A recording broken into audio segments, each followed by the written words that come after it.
गोपाल कृष्ण भगवान की जय।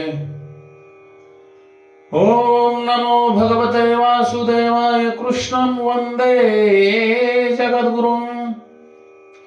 श्री कृष्ण गोविंद हरे मुरारे।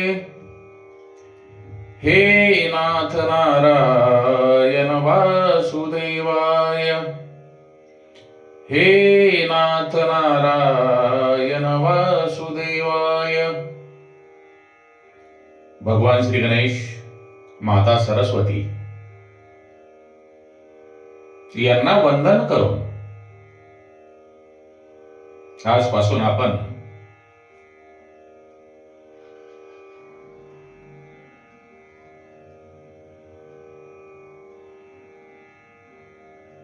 भागवत कथेला प्रारंभ करणार आहोत।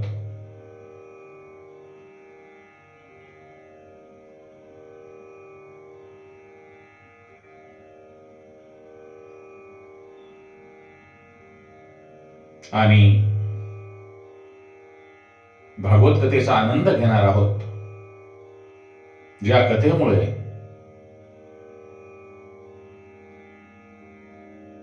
राजा परीक्षितांचा या कथामृत पानामुळे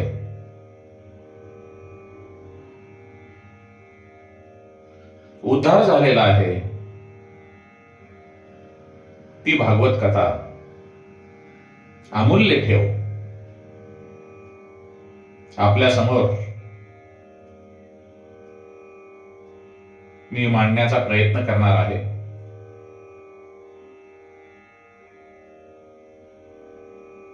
गुरुर्ब्रह्मा गुरुर्विष्णू गुरुर्ब्रह्मा गुरुर्विष्णू गुरुर्देव महेश्वराय। गुरुर् साक्षात् परब्रह्मं तस्मै श्री गुरुवे नमः। वक्रतुंड महाकाय सूर्यकोटि समप्रभः निर्विघ्नं कुरु मे देव सर्वकार्येषु सर्वदा। अथाभिनव वाग्विलासिनी जी चातुर्यार्थ कलाकामिनी ती शारदा विश्वमोहिनी नमस्कारिली मिया। ती शारदा विश्वमोहिनी नमस्कारिली मिया। ती शारदा विश्वमोहिनी नमस्कारिली मिया। भगवान श्री व्यास मंगलाचरण करून भागवताचा आरंभ करताना व्यास म्हणतात, आपण सत्य स्वरूप भगवंताचे ध्यान करावयास पाहिजे, कारण सत्यम परम धीमहि, सत्याचे ध्यान भगवान श्री व्यास क्षणाक्षणाला करतात।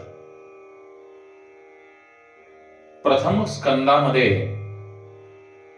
अधिकारी कोण, अनाधिकारी कोण ते व्यास दाखवतात। प्रत्येक कार्यात मंगलाचरण करणे आवश्यक आहे, त्याप्रमाणे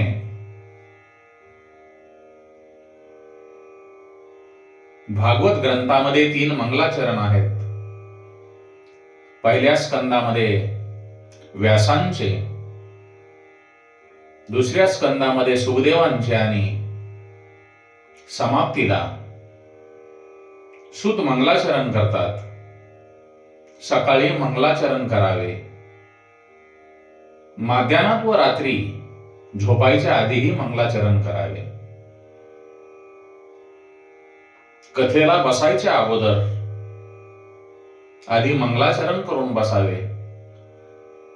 मंगल असा एक परमात्माच आहे, म्हणून तुकाराम महाराज म्हणतात, सकळ मंगळ निधी श्री विठ्ठलाचे नामादी।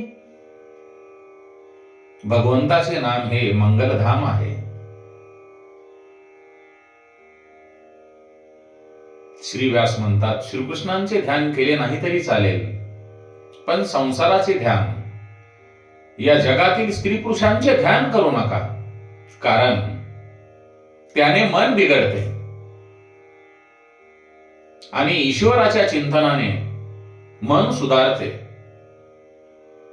बाबांनो, मनुष्यामधील कामवृत्ती जर नाहीशी झाली तर सर्व मंगल होईल.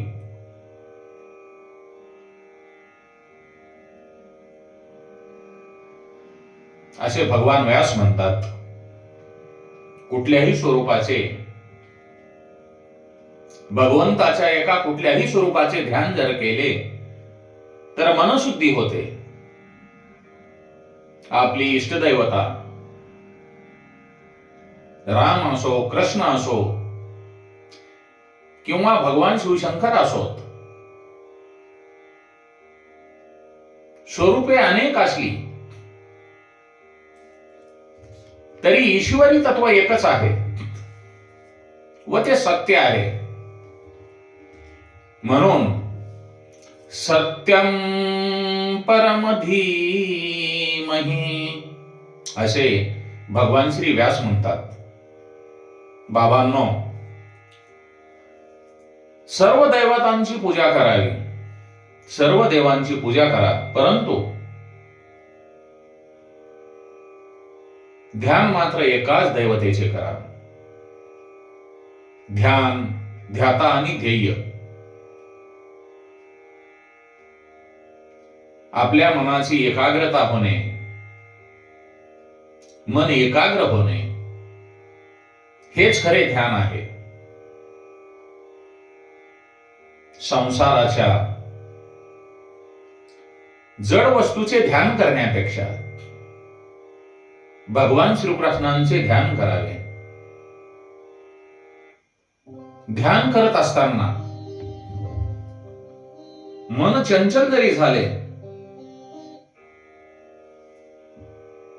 तरीही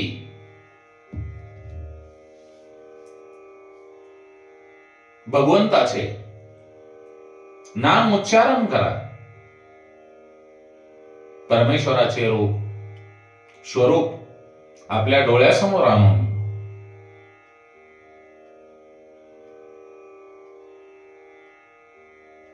नाम संकीर्तन केल्याने डोळे आणि मन शुद्ध होते. ज्यावेळी वाणी शुद्ध होते आणि डोळ्यांनी रूपाचे दर्शन होते, त्यावेळी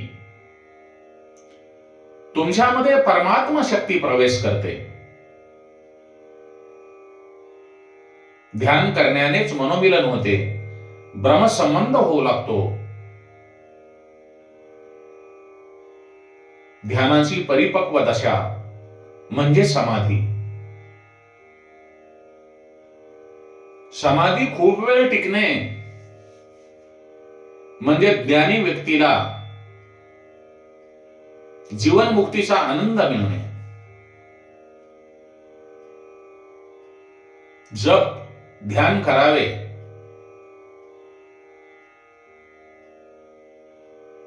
जप आणि ध्यानाचे जे महत्व आहे ते फार महत्वाचे आहे. कारण या भागवत ग्रंथाच्या प्रत्येक स्कंदात जप व ध्यानाची जी कथा आलेली आहे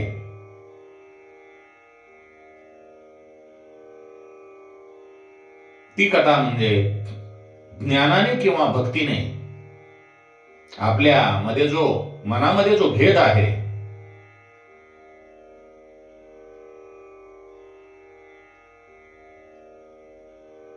ते दूर करणे, हेच दोन्ही मार्गांचे लक्ष्य आहे. ईश्वराच्या, भगवंताच्या सगुण निर्गुण दोन्ही रूपांचे बरेच महत्व आहे. तुझ सगुण मनो की निर्गुण रे. बाबांनो, परंतु भगवंत सगुण आणि निर्गुण दोन्ही रूपामध्ये सारखाच असून महत्व सुद्धा सारखेच आहे. ईश्वर आरूप आहे, तो आपण भावनेने साकार करतो. ज्या रूपामध्ये आपण भगवंतास पाहण्याचा प्रयत्न करतो तसा तो आपल्याला दिसतो. निर्गुण रूपाने प्रभू सर्वत्र आहे, चराचरामध्ये व्यापलेला आहे. आणि सगुण रूपाने भगवान श्रीकृष्ण हे गोलोक धामामध्ये आहेत. म्हणून आपल्या इष्ट दैवतेवर पूर्ण विश्वास राखून जगातल्या सर्व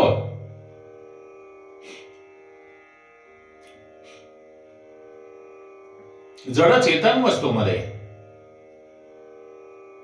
भगवान परमात्मा विराजमान आहेत असा सर्व मनुष्य मात्रांनी विश्वास ठेवायला पाहिजे आणि सर्व प्राणी मात्रावर समदृष्टीने पाहिले पाहिजे.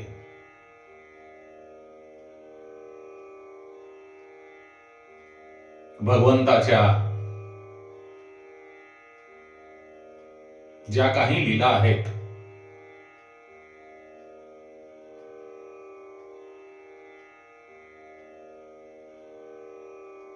त्या भगवंताच्या असतात. क्रिया आणि लीला यामध्ये फरक आहे. तो फरक म्हणजे काय? परमात्मा करतो ती लीला आणि जे आपण आहोत आपण करतो ती क्रिया.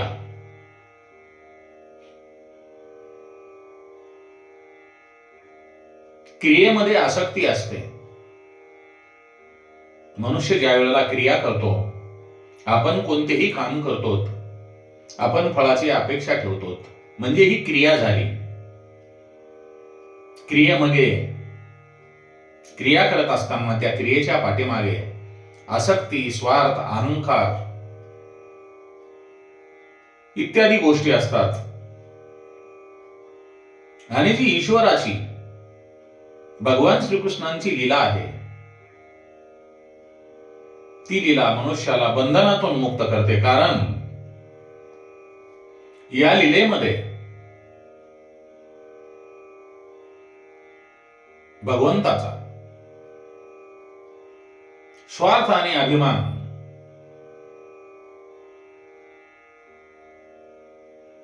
यांचा स्पर्शही नसतो. जो आनंद आहे, भजन आहे, कीर्तन आहे, परमानंदाचे दान करण्यासाठीच प्रभू लीला करतात. म्हणून व्यासांनी भगवान श्रीकृष्णांची माखन चोरी ही लीला या सदरात घेतलेली आहे. कारण भगवान श्रीकृष्णांनी चोरी केली ती स्वतःच्या स्वार्थाकरता केली नाही, कारण ती त्यांच्या मित्राकरिता केली, दैवी जीवांचे कल्याण करण्यासाठी केली.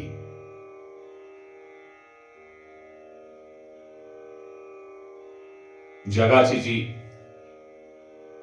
उत्पत्ती, स्थिती आणि लय होणे ही भगवंताची लीलाच आहे.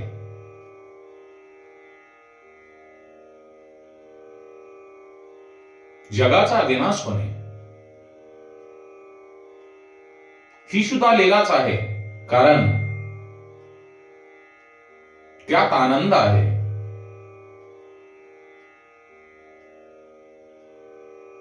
सर्वांचा जो द्रष्टा आहे, आत्मा म्हणजे स्वतः भगवान परमात्माच आहेत. ते म्हणतात सर्वांचा द्रष्टा आत्मा मीच आहे, त्या मीचा म्हणजे आत्म्याचा कधीही नाश होत नाही. म्हणून जे ज्ञानी पुरुष आहेत ते विनाशाला लीला म्हणतात. ही तर प्रभूची लीला आहे, ही प्रभूची माया आहे. आणि ते स्वतःला मी ईश्वराचा अंश आहे असे म्हणतात. आपणही मी ईश्वराचा अंश आहे असे म्हणायला काही हरकत नाही, परंतु त्या आपल्या मीचे अहंकारामध्ये, अभिमानामध्ये रूपांतर होता कामा नये, हे आपण लक्षात ठेवले पाहिजे. गांधारीला जेव्हा श्रीकृष्ण भेटायला आले तेव्हा ती म्हणाली, हे श्रीकृष्णा, माझ्या वंशामध्ये तू कोणालाही राहू दिले नाहीस. आता तुझ्या वंशामध्ये कोणीही राहणार नाही. हे ऐकल्यावर श्रीकृष्ण म्हणाले, हे माते, तू शाप दिलास हे चांगले झाले, कारण मीच विचार करत होतो की माझ्या कुळाचा नाश कसा करायचा. सांगण्याचे तात्पर्य, परमात्मा शांताकार असून भुजंगावर शयन करणारा आहे. श्रीमंत लोकांना मखमली गादीवर शांत झोपून सुद्धा झोप येत नाही.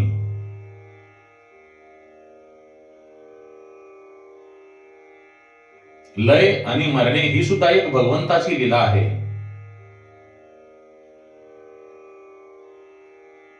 प्रत्येक जीवाला उत्पत्ती आणि स्थिती मान्य आहे, परंतु लय मान्य नाही, मरण त्याला मान्य नाही.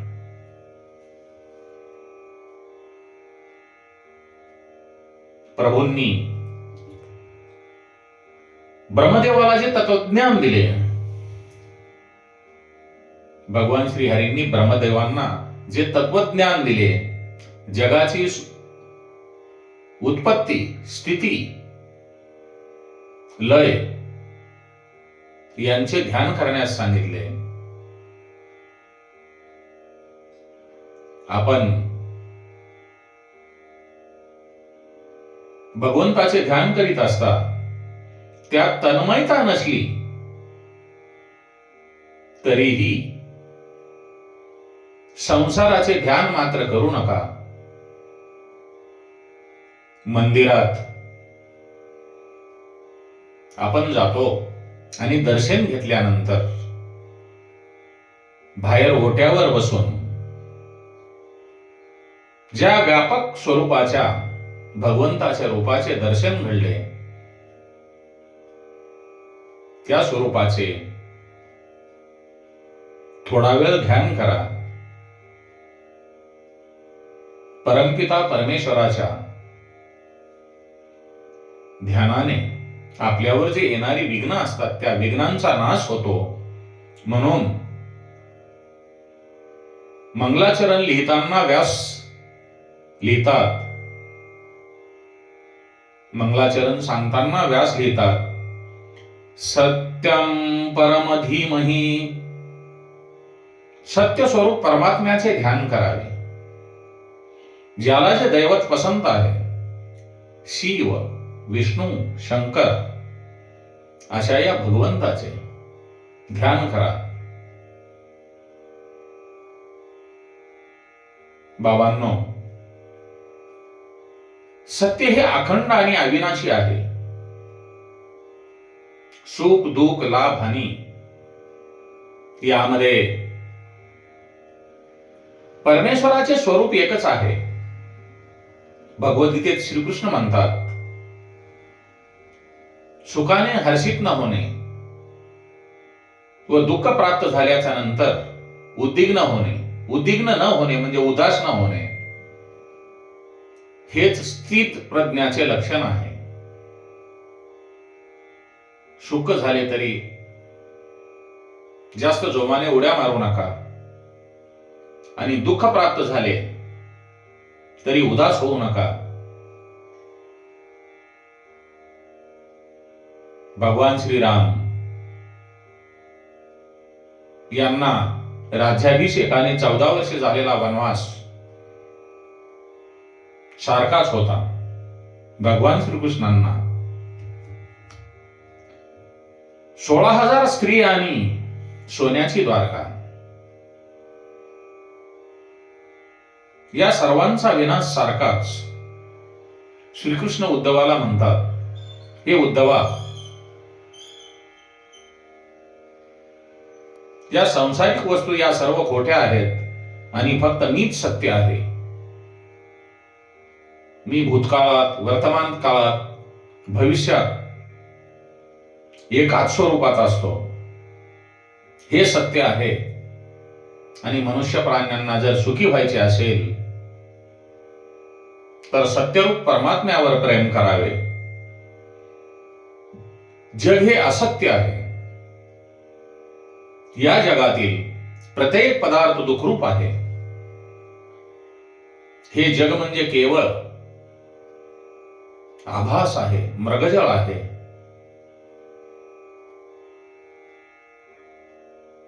जग असत्य, माया आहे, असे ज्ञानी पुरुष समजतात. स्वप्नातून जागे झाल्यावर जसे स्वप्न आपल्याला खोटे आहे असे वाटते, तसे जग सुद्धा हे खोटे आहे. जो परमपिता परमेश्वर ईश्वर आहे, सदा सर्वदा एक रूपामध्येच असतो.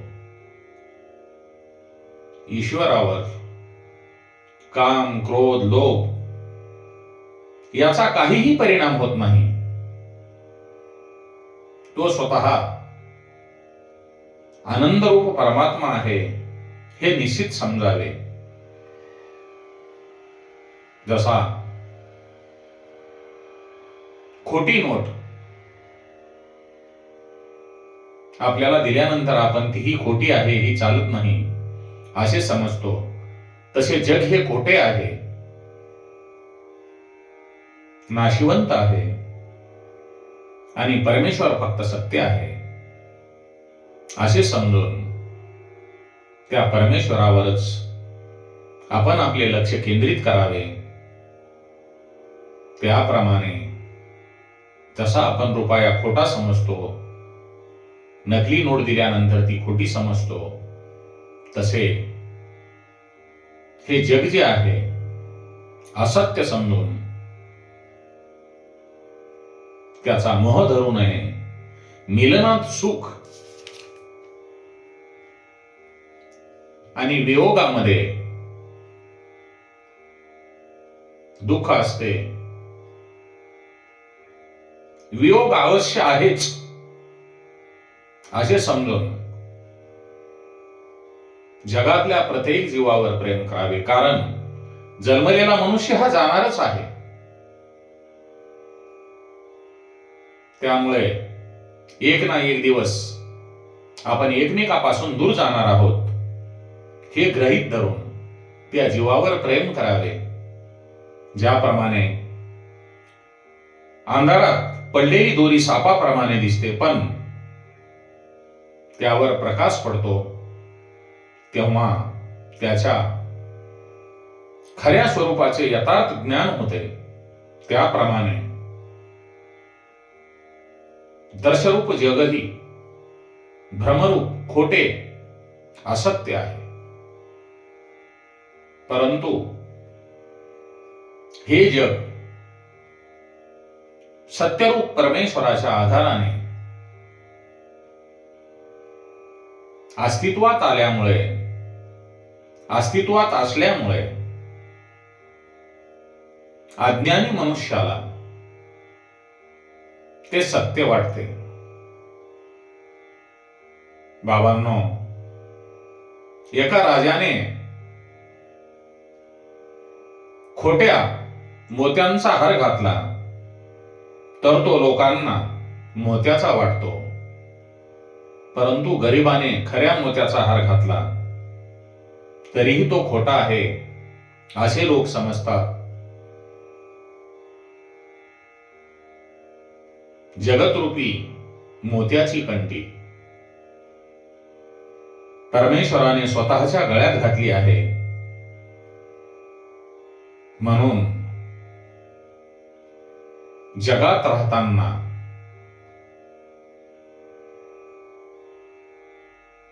जग खोटे म्हणून राहावे.